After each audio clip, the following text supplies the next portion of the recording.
Father, what are the main differences between confession in the church as opposed to confession done in personal prayer? Well, one's a mystery and one's just you talking to God. We're not Protestants. We don't just talk to God. We talk to God's representative, the apostles, who he promised would be able to bind and loose. It's right there in Scripture.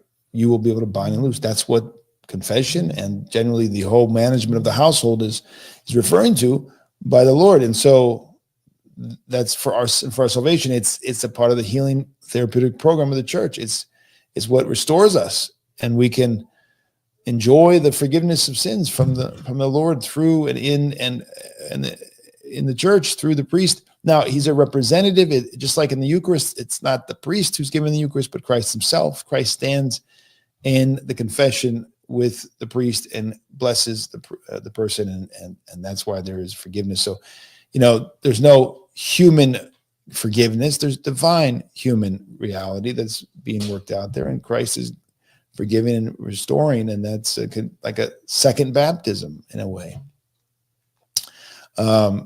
Whereas if we do it to God in our corner, what's missing? The church and the reconciliation through and in the church, which God has set up. It's his body.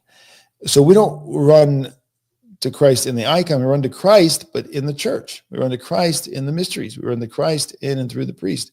That's where he has come down to us. It's the church that's the continuation of the incarnation. It's through the mysteries that we're united to Christ. And so that's how he's arranged it for us. And if you don't believe me, you don't have to, because believe the results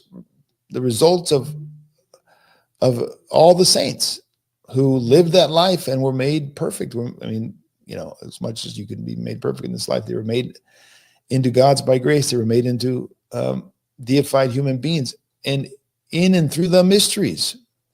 So the proof is in the pudding, as they say, right? We have the proof that if you walk this way, you will be made holy. We don't have to suppose, do this and maybe. It's like we have the what do they call those studies that they make, for the various medicines that come out, the blind study and all that. We have all the stats. We have all the proof, right? It's called the lives of the saints. We have all that. We know that it works. We know this therapeutic program works, and confession is at the heart of it. And thank God,